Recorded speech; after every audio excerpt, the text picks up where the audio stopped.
Hello, welcome to our talk, Logbook of a Journey, Building a Platform Team in a 150-year-old logistics company. My name is Mathias Gebbe, and I'm the team lead of the Developer Experience and Platform team here at Hellmann.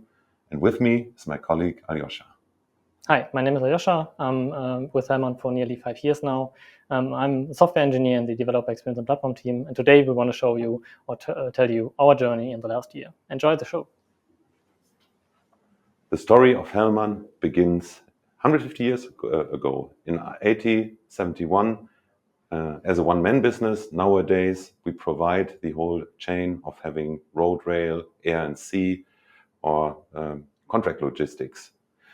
We do not own planes and ships, but we do the operation for our customers. And we have 14,000 employees worldwide and operating in 54 countries. We are part of the IT&D department, helping with IT solutions, providing good products for our customer. We are really in an IT landscapes from a traditional perspective. Back then, you saw a lot of AS400, green screen, Oracle, Java Enterprise, VMware in an on-premise data center. The code was written in Java Enterprise, C#, and even Visual Basic. The on-premise data center has specialized teams, for example, one for the network, one for the servers, and one for the databases. And the developer teams were siloed because, as I already mentioned, one was building on IBM WebSphere portal server and the other team building fat clients for the employees and a customer portal, all that. Even though they had a good business understanding and business fundamental, it was lacking a bit of this cloud native expertise. But then something happened. The DevOps transformation started. So the agile and cloud native mindset were here and everywhere. And also Mobi found the way into Hellmann. So we do not only put containers on our ships, so also on our servers. And also something happened that we start to share those blueprints and things how to deploy and operate an application. You build it, you run it mindset inside the different developer and product teams. So, hey, let's share this and we can save some time to the market using still our on-premise data center, do some experiments in the cloud, but using orchestration solutions like Docker Swarm. But then things drifted apart. So we had teams that were more or less lucky, had the resource, the knowledge, the time, all that to go in the direction of using or make usage of the cloud, infrastructure as service, platform as a service, and software as a service, where, for example, we do not have to take care anymore operating a source code management tool on our own. But also we had other teams that were very occupied by product development, and they stick to the old platform stack and were still ticket-driven, had low to no automation, and were a bit limited by, for example, could not use distributed file systems. And we could say for Elasticsearch, hey, we use the operator. But sadly, you cannot easily use that in the data center. But then something happened again. So things drifted apart even more because we had the team A and team B. One was going in the direction of using AWS Cloud. The other team was using Azure and even had different groups and different source code management tools. Really crazy for team C. So what to do now when I'm looking to central monitoring and alerting? What should I choose? What kind of databases you would recommend to us? And you get different answers. And then a colleague of mine really once said that I don't really feel like a software developer here. I'm a test engineer, DevOps engineer, first level support, security expert, all that. I'm not a full stack developer. I'm a complete IT department. How can I do that? And this picture of the cloud native landscape, each and every product team has to find the right solution for their team. And then the other team had to drive or go the same path, the same journey. The only happy one in this scenario were our consultancies that supports the different product teams by doing something like upgrading the infrastructure, upgrading the databases. and we really lost some time not developing great features for our customers. And then we are searching for inspiration and solutions for that. There's something called platform engineering. Wow! And something like an internal developer platform for Hellmann would be great. Having not to write tickets to get something like a database, but just using an API. Or using a self-service, something, infrastructure as code, whatever. But also have the possibility to choose modern technologies from the market instead to have rely on the traditional IT parts. And we were really happy that we could watch a lot of videos from the PlatformCon 2022 and find these inspirations. And then we started to search for allies and build community of practice where we already operate like we maybe in the future we will have something like a internal platform team, and we listen and ask to expert. Since we already had AWS contact, we really had the chance to talk to Gregor, and he could convince us that it's maybe in the management that it's really a good idea to have something like that. And what you should do, talk to people outside the company. So you leave your bubble and get a lot of insights from the outside. We read a lot of books and went to conferences. And then, we built a strategic. And that's what Aljoscha will tell you more about. All right, thank you. Yeah, back then we were just a bunch of people from different teams with a DevOps background and how to start, how to build a platform. And we started with that guy, with Simon. I think you already, or all of you know him.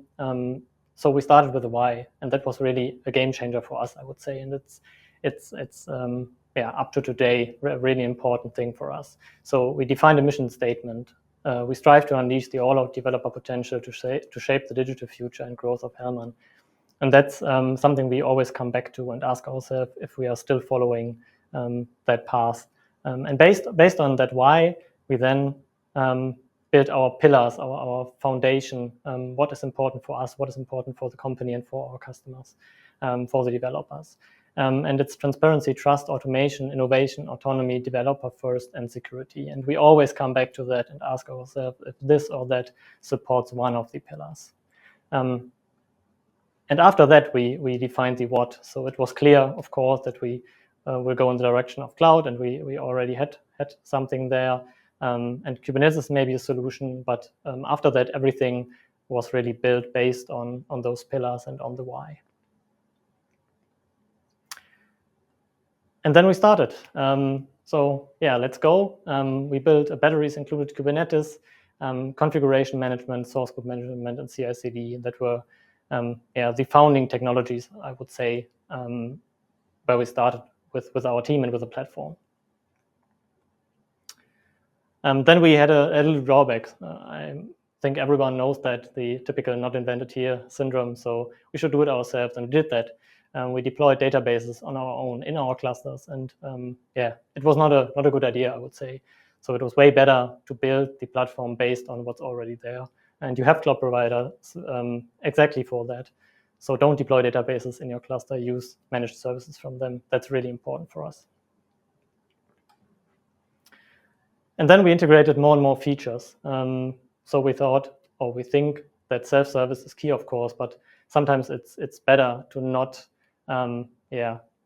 over-engineer everything, build in more and more features, because then your team start to have problems because it's more complicated and they have no idea how to do that. And that's something we learned the hard way, to not do that, to focus on really some things and build based on them the next step for your platform. And we learned that we should ask for more feedback and show them what we do. That's very, very important for us. So the developers are your customer, and that's important to understand. But when we asked them, of course, the feedback was make it work, because sometimes they are involved in product development and they don't have time for your questions or giving feedback, or sometimes they don't know what the feedback really is. And then the make it work happens, and you have to deal with that. And because of that, we started to be a little bit more proactive. We added a help center, which is really a huge thing for us. So a central point of contact for our developers, where they can ask us questions, where they can file issues, stuff like this. And we publish sprint news. After every sprint, a little news what we did in the last sprint, and what might come in the future. Of course, also architecture decision records. So what is the idea of our platform? What is the architecture of our platform? And postmortems, of course, also very important. And then we ask for requirements. And as I said, the product teams are occupied by product development.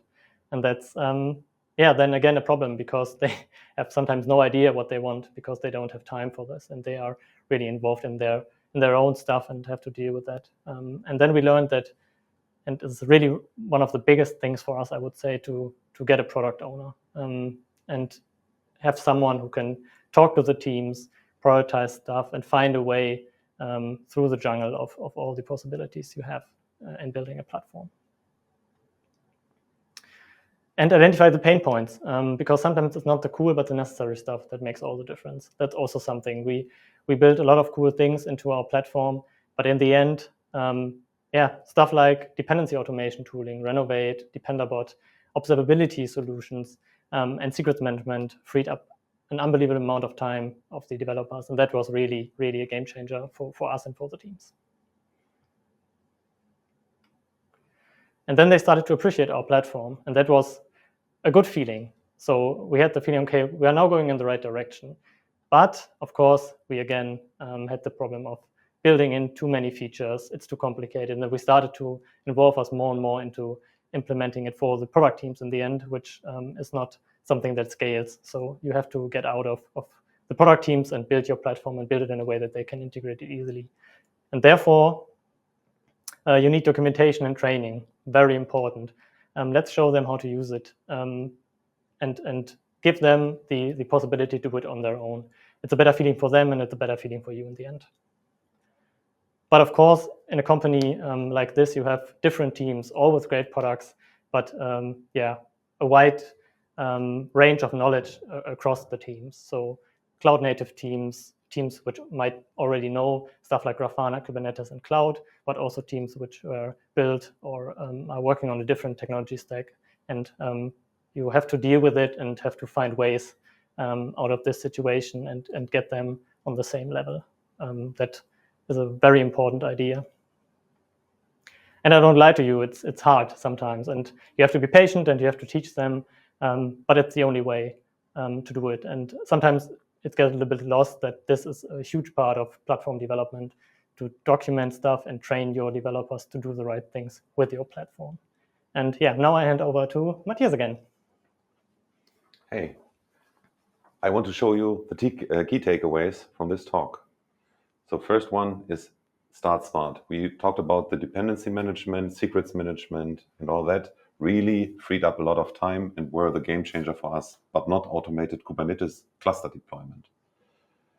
Also having a product owner was a game changer for us, because this is really crucial for success, to prioritize and talk to stakeholders. The other thing is take your time. Do not onboard 3 teams at a time. You will not achieve that, especially in a little team like we are. It's really hard to do that. So take your time for each and every team to onboard on your platform. Find your path. Probably you are not Netflix or Spotify, but you need to find your way for your developers to provide a good platform. So for us, it was not the idea now to introduce something like Backstage, but maybe will come in the future. Last but not least is a picture of my colleague who drew that once, and he said, don't dive too deep into the product teams. That meant by that is to not look too deep into the source code, what's running on your platform, because the product teams will tell you what they need. So build a good soil, a good ground, and the flowers and the butterflies will come, and they will be happy with your platform. Said that, thanks for listening. By the way, we are hiring, so check out our webpage. And again, thanks for listening.